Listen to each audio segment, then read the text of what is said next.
निवडणुकीचं चिन्हही रेल्वे इंजिनच मिळालं. आज तुम्ही सगळेजण इथे आलेलात. मला काय तुमच्या आपल्या रेल्वेमधलं फक्त प्रवास करणं एवढंच माहिती आहे. बाकी टेक्निकल मला काही फारसं माहिती नाही. ते तुम्हालाच माहिती आणि यांना माहिती.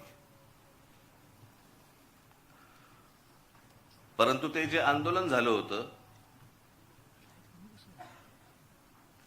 ते आंदोलन कधी विसरू नका. आपल्या रेल्वेमध्ये, आपल्या महाराष्ट्रातल्या रेल्वेमध्ये मराठी टक्का हा आपला वाढला पाहिजे, मोठा झाला पाहिजे आणि तोच असला पाहिजे, याच्यासाठीचं ते आंदोलन होतं. त्याच्यामुळे तुम्ही रेल्वेमध्ये काम करत असताना कुठेही असा बेसावध राहू नका. त्या सगळ्या आंदोलनामध्ये आपल्या अनेक महाराष्ट्र सैनिकांना, माझ्यावरती जवळपास 110 केसेस पडल्या. मलाही अटक झाली. आपल्या अनेक महाराष्ट्र सैनिकांना अटक झाली, जेलमध्ये होते. हा जरा लाईट कमी कर रे आणि इकडचा वाढव जरा, ऑडिटोरियम मधला. नाटक आहे का? हा वाढव जरा, इथला वाढव जरा. हा आणि हा कमी कर माझ्या डोळ्यासमोरचा. हा त्याच्यामुळे तुम्ही कुठे बेसावध राहू नका.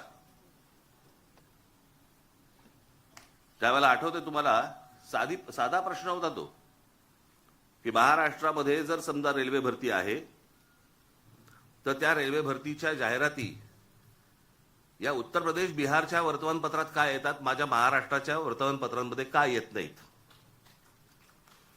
आणि तिथून हे सगळं सुरू झालं. आणि मग तुम्हाला आठवत असेल ते हजारो लोक त्यावेळेला तिकडे रेल्वे परीक्षा, त्याच वेळेला कळलं हे आलेत कशासाठी,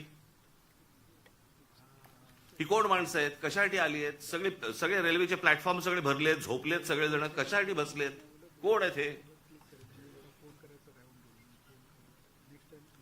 आणि मग आपले काही महाराष्ट्र सैनिक त्यांना विचारपूस करायला गेले. विचारपूस करायला गेल्यावरती त्यातल्या काही जणांनी आपल्या लोकांना आई बहिणीवरनं शिव्या दिल्या. त्या शिव्यांमधनं हे सगळं सुरू झालं.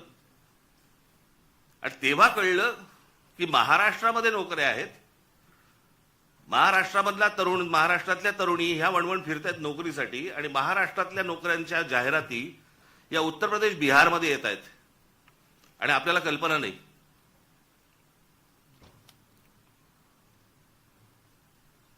कारण त्यावेळेला सगळे रेल्वे मंत्री वगैरे सगळे जण ते तिकडचेच होते, लालू प्रसाद यादव वगैरे. आणि मग ज्या वेळेला ममता बॅनर्जी ज्या वेळेला रेल्वे मंत्री झाल्या त्यावेळेला त्यांना आपला विषय नीट समजला. आणि मग त्यावेळेला आपल्या पत्रावरती त्याच्यानंतर निर्णय झाला की प्रत्येक राज्यामधल्या आपल्या तुमच्या परीक्षा, रेल्वेच्या परीक्षा या स्थानिक भाषेमध्येच असतील. प्रश्न पत्रिका आणि त्याची उत्तरं पण तुम्हाला स्थानिक भाषेमध्ये, तुमच्या मातृभाषेमध्ये तुम्ही त्याची उत्तर देऊ शकता. असे तेव्हा सगळं सुरू झालं. त्याच्यानंतर वटणीवरती आले आणि मग आपल्या हजारो मराठी पोरांना रेल्वेमध्ये नोकऱ्या लागल्या.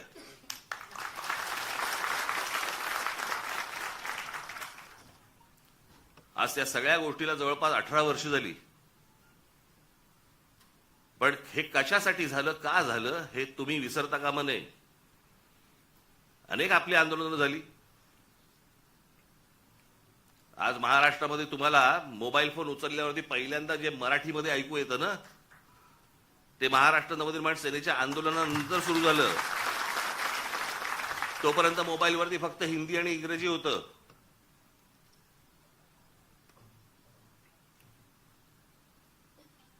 भाषा कुठची वाईट नसते, पण हे आमच्यावरतीच लादायचे सगळे प्रयत्न सुरू होतात महाराष्ट्रावरती. कारण आमची लोक चिडत नाहीत, रागवत नाहीत, बोलत नाहीत, रस्त्यावर उतरत नाहीत, राग व्यक्त करत नाहीत. केला असतं तो मोबाईलवरती करतात.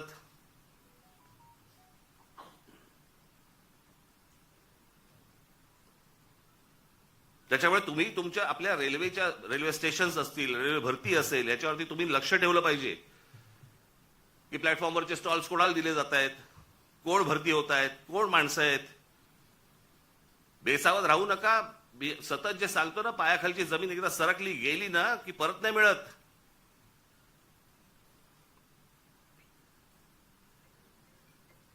आमच्या सरकारलाच हिंदीचं वावडं आपलं त्याच्याबद्दल आस्था. कालचं त्या ह्यांचं मुख्यमंत्र्यांचं फडणवीसांचं भाषण विधानसभेमधलं,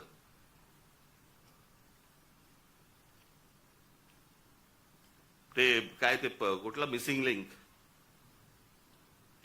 वरती म्हणे ते काय कोसळला, खांब कोसळला आणि पाणी सगळीकडनं येतंय, त्याचं म्हणे राजकारण करू नका. अरे वा, त्याच्यावर बोललं की राजकारण.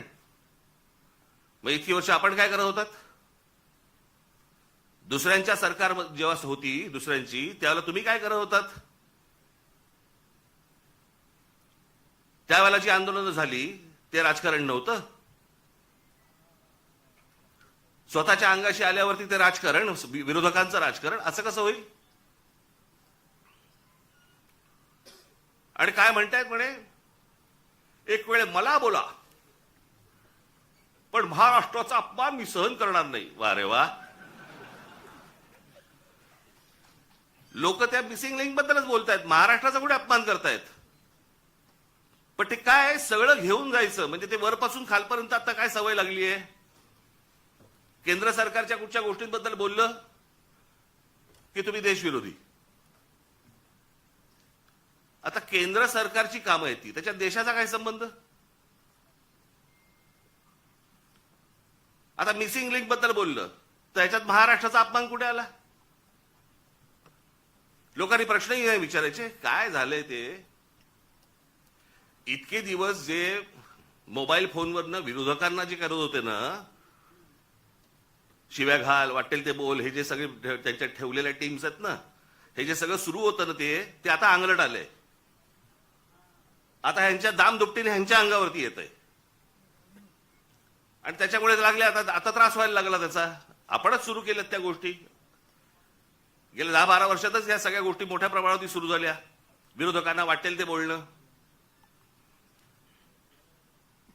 विरोधकांना शिव्या घालणं, वाईट साईट लिहिणं, सगळ्या गोष्टीच्या सुरू झाल्या. हे तुम्ही बसवलेल्या टीमकडनं सुरू झाल्या. आता तुमच्या अंगावरती येत आहे ते सगळं, आणि तुमच्या अंगावरती येत आहे म्हणून लगेच महाराष्ट्राचा अपमान. ह्याच्यात कसला आला महाराष्ट्राचा अपमान? राम मंदिराच्या चोरीबद्दल बोललो की म्हणे धर्माचा अपमान. अरे चोरी आहे ना ती, ह्याच्यात धर्म कुठे आला?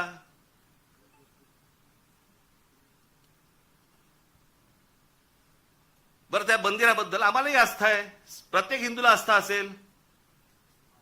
तिथे ज्या वेळेला 1400 कोटी रुपये ज्यावेळेला चोरले जातात, काहीही म्हणजे किती पडदा किती असावा यांच्या समोर. म्हणे वक्फ बोर्डामध्ये ज्या वेळेला म्हणे तिकडे चोऱ्या झाल्या त्याच्याबद्दल तुम्ही नाही बोलणार. आम्हाला काय देणं घेणं?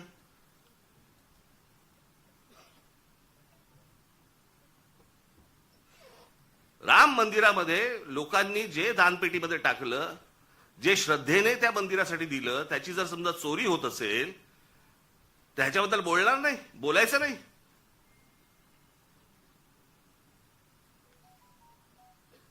काल ते कोणतरी होसबळे का कोणतरी आहेत ते म्हणे धर्मविरोधी जे लोक आहेत ते म्हणे पसरवतात. आम्ही धर्मविरोधी?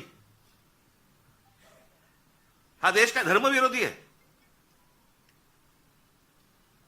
तुमच्याकडे राम मंदिरामध्ये लोकांनी श्रद्धेने दिलेल्या गोष्टींची चोरी होते आणि हे सांगणारं कोण होतं? हे बोलणारं कोण होतं? भारतीय जनता पक्षाचा खासदारच पहिलं बोलला की राम मंदिरात चोरी झाली म्हणून. आम्ही बोललो? हा देश बोलला? इतर राजकीय पक्षाचे कोणी लोक होते ट्रस्टी म्हणून, तिथे ट्रस्टी कोण आहेत? 15 ट्रस्टी आहेत तिकडे. 15 ट्रस्टी पैकी त्यातले जवळपास 12 हे केंद्र सरकार नेमतं, आणि त्या 12 पैकी केंद्र सरकारने जी नेमलेली माणसं आहेत ती RSSशी संबंधित आहेत, विश्व हिंदू परिषदेशी संबंधित आहेत, भाजपशीच संबंधित आहेत, बाकी कोणीच नाहीये. केंद्र सरकार आणि राज्य सरकार नेमलेले IAS अधिकारी आहेत. तिथे जर 1400 कोटी, आत्ता 1400 कोटीचा आकडा आलाय, मुळात कितीची चोरी झाली माहिती नाही आपल्याला.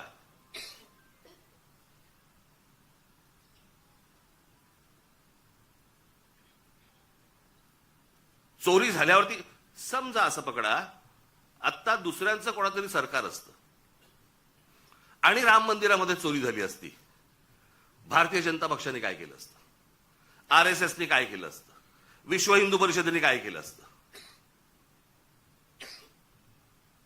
मोर्चे काढले असते, सगळ्या गोष्टी केल्या असत्या. त्याच्यात हे राजकारण. आता तुमची सत्ता आहे म्हणून विरोधकांनी केलं की त्याच्यामध्ये राजकारण आणू नका म्हणे. आता त्या मिसिंग लिंकचं झालं, यांचा एक मंत्री म्हणतो ते नैसर्गिक आहे, ती गोष्ट नैसर्गिक आहे, त्याच्यामध्ये राजकारण आणू नका, हे लक्षात ठेवा. हे तुम्ही काय अमरपट्टा घेऊन आलेले नाही आहात. उद्या तुम्ही विरोधी पक्षात जाल आणि ज्यावेळेला अशा काही घटना घडतील तेव्हा तुम्ही राजकारण करू नका. तेव्हाही सांगा लोकांना की नाही नाही नैसर्गिक आहे. एक झाड पडून काय मुलगा जातो, काय माणूस जातो, एक मुलगा शाळेमधला मुलगा गटारात काय पडतोय, काय नाही म्हणे, नैसर्गिक आहे. नैसर्गिक? तुमचं सरकार आहे म्हणून सगळं नैसर्गिक, त्याच्यावर राजकारण करू नका, त्याच्यावर कोणी बोलायचं नाही. दुसऱ्या पक्षांची सरकार असली की हे यांचं राजकारण सुरू करणार, हा कुठचा प्रकार? त्या मिसिंग लिंकचं बाबा तिथे नशीब माणसं नाही मेली.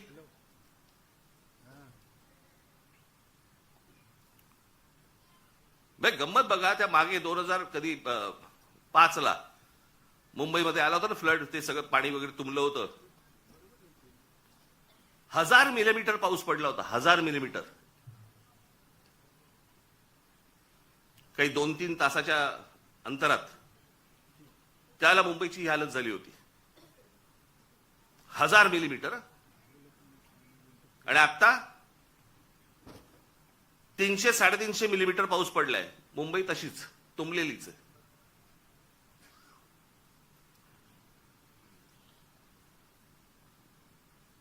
तेव्हा वारे बाप वाटेल ते बोलायचे, वाटेल ते सगळी आंदोलनं करायची, पैसे खाल्ले, हे केलं ते केलं, तेव्हा राजकारण नाही. आता मुंबई तुंबली नाही, नैसर्गिक आहे. ती कोणती बाई, ती गाणी म्हणायची, काय ते गाणं होतं ते, तुला मुंबईवर भरोसा नाही काय, कुठे गेली ती आता? तिचा आला व्हिडिओ,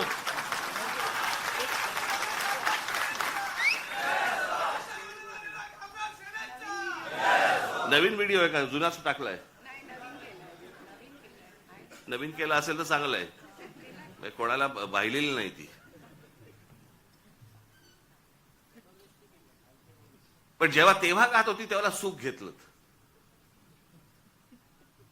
आता दुसरे जेव्हा बोलायला लागले त्यावेळेला त्रास व्हायला लागला. आता मला दुसरं कळलं नाही, मला मुख्यमंत्र्यांचं विधानसभेतलं भाषण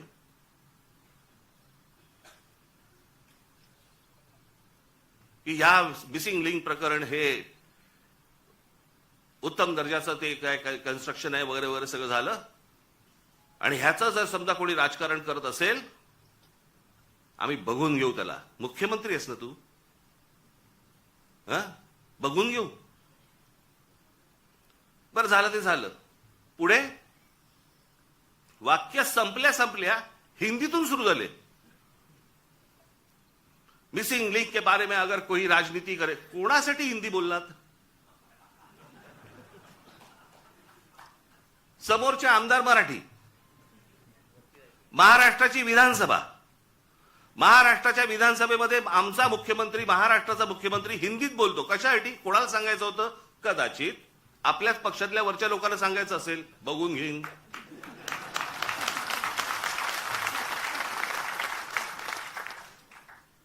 त्यांनाही माहिती आहेत हे सगळे व्हिडिओ येत आहेत कुठून, हे सगळं काय चालू आहे राजकारण. मी त्याशी बोललो नाही का, माझ्या पत्रकार परिषदेमध्ये बोललो ना. जी काय घमासान सुरू आहे ना आता तिकडे पक्षामध्ये, फक्त बघत राहा, पाहत राहा. मुंबई महाराष्ट्राचा, ठाण्याचा काय विचका झालाय, पुण्याचा, सगळ्यांचा, शहरांचा विचका झालेला आहे. ज्याला हे विकास म्हणतायत. मी ह्या विषयावरती इतकी वर्ष बोलतोय मी की आपल्याकडे डेव्हलपमेंट प्लॅन येतो, परंतु टाउन प्लॅनिंग आपल्याकडे होत नाही आणि त्याचा ही शहरं सगळी बर्बाद होणार आहेत, झालेलीच आहेत, अजून होणार. बघावं तिकडे सगळीकडे इमारती सगळ्या उभ्या राहत आहेत. माझी तर विनंती आहे मुख्यमंत्र्यांना, सगळी कन्स्ट्रक्शन एकदा बंद करून टाका. नुसते रस्ते आणि फ्लायओव्हर आणि ब्रिजेस म्हणजे विकास नव्हे. हे जेव्हा लोक परदेशात जातात त्यावेळेला करतात काय मला कळलंच नाही मला अजूनपर्यंत. या परदेशातली सगळी शहरं बघा. मी 2014 साली याच्यावरती एक डॉक्युमेंटरी केली होती. मी 16 मिनिटाची डॉक्युमेंटरी आहे, आज युट्यूबवरती आहे, जाऊन बघा. शहराला आकार उकार कसा द्यायचा असतो. आता हा मिसिंग लिंक 1 मेला त्याचं उद्घाटन झालं, 1 मेला. आणि आता हा 6-7 तारखेला काहीतरी तो त्याचा काय पिलर पडला आणि पाणी वाहतंय आणि सगळं होतंय. जुलैमध्ये मे, जून, जुलै अजून पूर्ण पण नाही झाला. 60-65 दिवसामध्ये तुमचा नवीन बांधलेला टनेल गळायला लागतो, पिलर पडतात. आणि काहीतरी त्यांनी सांगितलं, काहीतरी मी कुठे काय आणले करते ते तुला दिलं होतं मी लिहायला.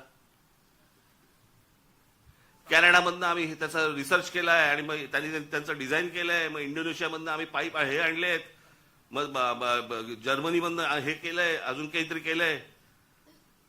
आणि मग भारतीय कॉन्ट्रॅक्टरने तो टनेल बनवलाय. त्यांनाच द्यायचं होतं ना. ते आमचे नितीन सरदेसाई फार छान बोलले त्याच्यावरती. आता आम्ही बोलत असताना ते म्हणाले, मला हे सगळं बघून राज कपूरचं गाणं ऐकू येतं म्हणे, आठवतं. मेरा जूता है जपानी, पतलून है काय इंग्लिशतानी, सर पे लाल टोपी रूसी म्हणजे रशियन, फिर भी दिल है हिंदुस्तानी. कॉन्ट्रॅक्टर आमचा तो बर्बाद करणार, तुम्ही काळजी करू नका.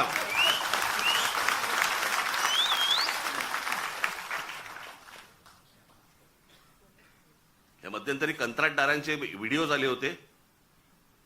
कंत्राटदार सांगतायत आपल्या महाराष्ट्रामधली मराठी मुलं मुली जे नव्याने कंत्राटदार झाले त्यांना किती म्हणे, तर जे कंत्राट मिळतं त्यातलं जवळपास 56% पैसे द्यावे लागतात म्हणे, वाटावे लागतात, चारावे लागतात.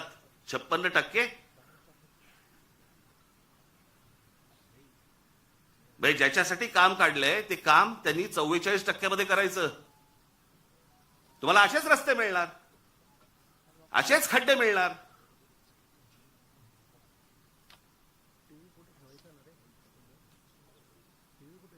हे आपल्या कंत्राटदारांचं कामच नाही. ते मी त्या मगाशी बोललो ना, मी त्या डॉक्युमेंटरीमध्ये मी म्हटलंय, त्याच्यात दिलंय. छत्रपती शिवाजी टर्मिनस आपलं अगोदरचं VT स्टेशन 1800 सालात बांधलंय. 1800 सालात. त्याला मुंबईची लोकसंख्या पण तेवढी नव्हती.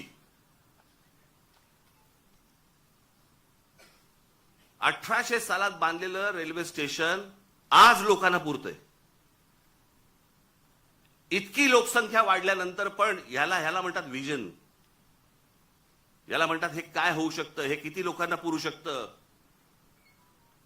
आज किती रेल्वे तिकडनं जातात, किती माणसं तिकडे येतात, किती माणसं उतरतात, किती माणसं चढतात. हे 1800 सालात बांधलंय.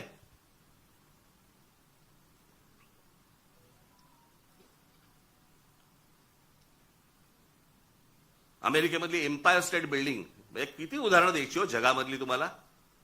एम्पायर स्टेट बिल्डिंग जाऊन बघा, पाहिली नसेल तर तुमची ह्याच्यावरती जा, इंटरनेटवरती जा आणि बघा. ती एम्पायर स्टेट बिल्डिंग ती पण तेव्हाच 1933 साली बांधली. किती वर्ष लागली असतील.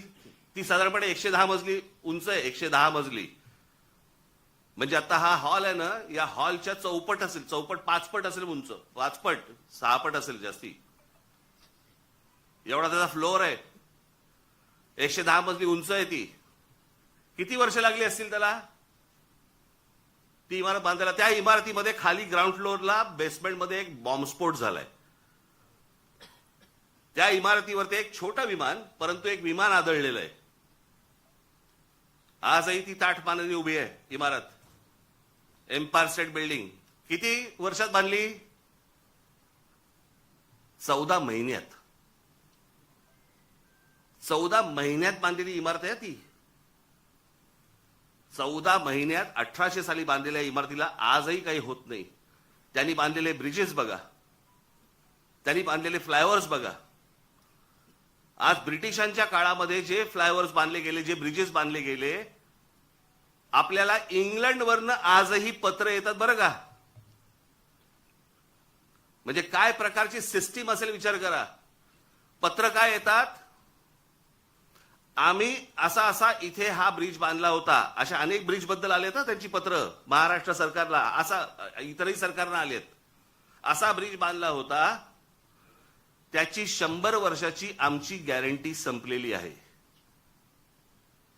आता तो तुम्ही बघा. 1947 साली ब्रिटिश गेले. 1947 साली, त्याच्या अगोदर 150 वर्ष त्यांनी राज्य केलं. त्यावेळेला बांधलेले ब्रिजेस आहेत. काय गरज आहे हो त्यांना सांगायची? पण हे फक्त भारतात नाही होत. त्यांनी जिथे जिथे राज्य केलं तिथे तिथे यांची पत्र जातात की आमची गॅरंटी संपली, आमची 100 वर्षाची गॅरंटी होती. 100 वर्ष. हा टिळक ब्रिज पासून सगळे इथला हे त्यांच्या काळात बांधले गेलेले आहेत, अजूनही आहे. मग आमच्याकडे काय होतं?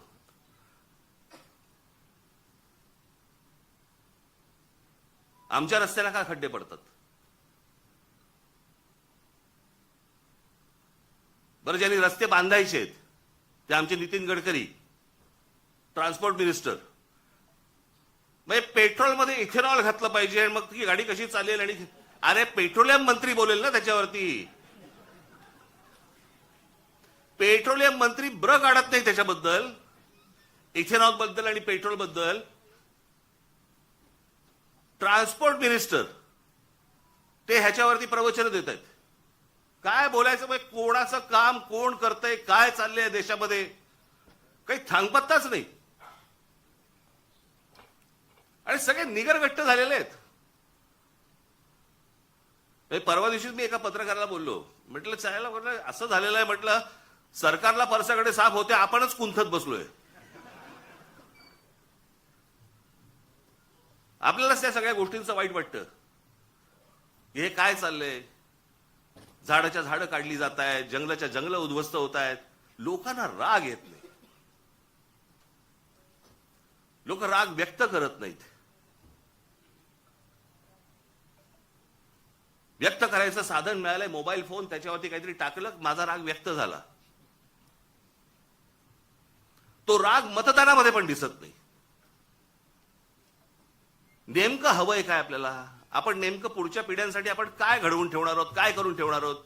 मला कोणाची सत्ता आहे कोणाची सत्ता नाही, मला ह्याच्याशी कर्तव्य नाहीये. आज भारतीय जनता पक्षाचे सरकार आहे, चांगलं काम करावं.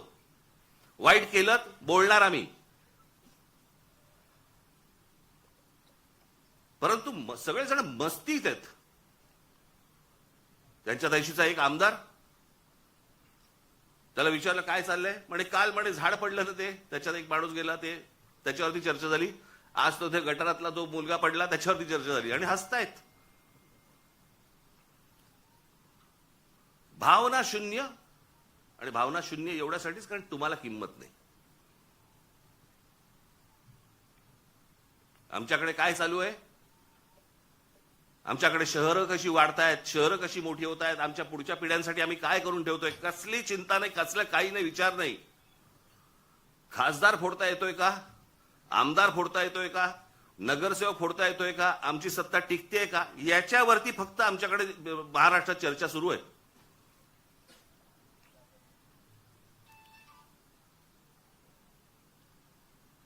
आता काय 3 वर्ष निवडणुका नाहीत, लोक म्हणणार मग आता काय आम्ही चिडून तरी काय, मतदान कुठे? अरे मतदानाची ज्याला वेळ येते ना त्यावेळेला अगोदरच साचलेल्या गोष्टींचा विचार करायचा असतो. चांगलं काय आणि वाईट काय या गोष्टींवरती तुमचं मतदान झालं पाहिजे. उद्या राज ठाकरे जर समजा चुकत असेल तुम्ही बोललं पाहिजे. इतर पक्ष जर चुकत असतील बोललं पाहिजे. लोकशाही कशाला म्हणतात ना, ती लोकशाही जर जिवंत ठेवायची असेल ना, मी मागे पण एकदा उदाहरण दिलं होतं, आज मुद्दामून परत देतो उदाहरण तुम्हाला. ज्यावेळेला दुसरं महायुद्ध ज्यावेळेला संपलं ना, ते संपल्यानंतर सगळी वाहवा झाली. इंग्लंडची वाहवा झाली, विन्स्टन चर्चिलची वाहवा झाली. विन्स्टन चर्चिलचं ते एक फेमस त्याची ती मुद्रा होती हाताची, वी फॉर विक्टरी. त्याच्यामध्ये फक्त वी फॉर विक्टरी नव्हतं, वी फॉर विन्स्टन पण होतं, विन्स्टन चर्चिल.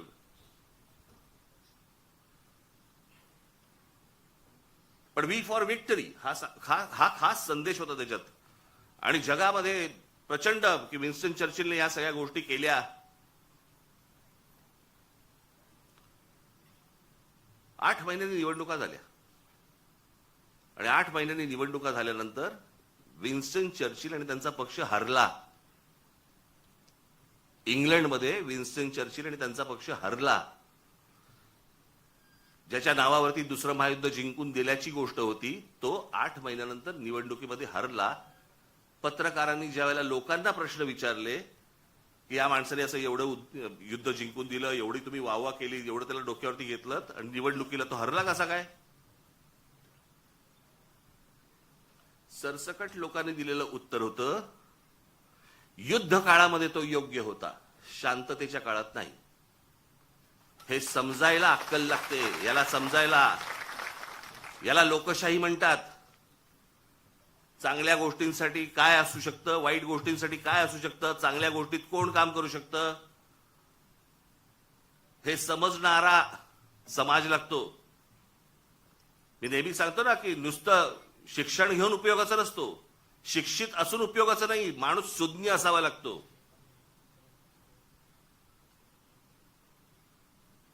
आमच्या बहिणाबाई चौधरी शिकलेल्या नव्हत्या, पण त्या ज्या बोलून गेल्या, आधी हाताला चटके तेव्हा मिळते भाकर, ह्या बोलून गेल्या ना, त्याला सुज्ञ लागतो माणूस, सुज्ञ.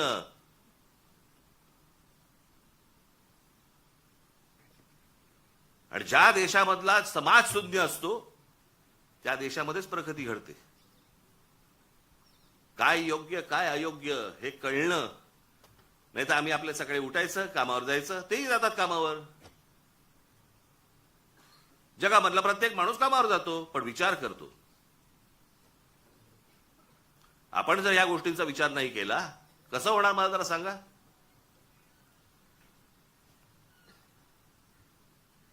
आज खरं तर मुख्यमंत्र्यांनी ही गोष्ट सांगायला पाहिजे होती की बाबा मी त्याच्यामध्ये लक्ष घालतो आणि ज्यांनी चुका केल्या असतील त्यांच्यावरती मी इन्क्वायरी लावतो. ते राहिलं बाजूला. याच्यामध्ये जो राजकारण करेल त्याला मी बघून घेईन. बघून काय घेईन? सुसंस्कृत महाराष्ट्राचा मुख्यमंत्री आहे, विधानसभेमध्ये बघून घेईनची कुठची भाषा आली?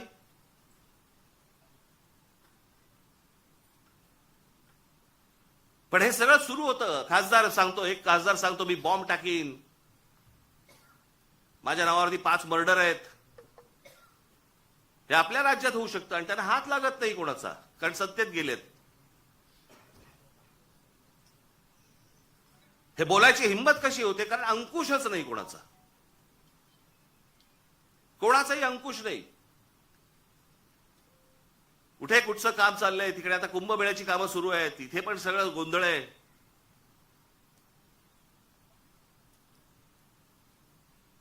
जे काय महाराष्ट्रामध्ये चालू आहे बाबांनो, तुम्ही लक्ष ठेवलं पाहिजे, तुम्ही बोललं पाहिजे. बाकीच्या ठिकाणचं तर सोडून द्या, परंतु रेल्वेमध्ये तुम्ही लक्ष दिलं पाहिजेत, लक्ष ठेवलं पाहिजेत. रोज रेल्वे जाते आणि येते, एवढंच लक्ष ठेवण्यासारखं नाहीये. तिथे कोण घुसतायत इथे लक्ष ठेवणं गरजेचं आहे. कोण येतंय, कोण स्टॉल्स टाकतंय, कुठच्या प्रकारची टेंडर्स निघतायत, कुठच्या प्रकारच्या नोकऱ्या निघतायत. स्टॉलची उद्या टेंडर्स निघाली तर ती आपल्या मराठी मुलांना मिळाली पाहिजेत, प्रत्येक स्टेशनला मिळाली पाहिजेत.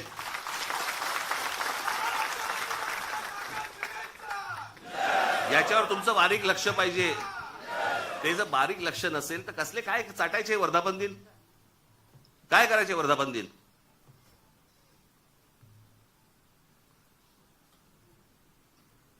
म्हणून मी आपल्याला आज या वर्धापन दिनाच्या दिवशी फक्त तुम्हाला एकच तुम्हाला सांगायचंय, जागे राहा, सतर्क राहा, बेसावध राहू नका.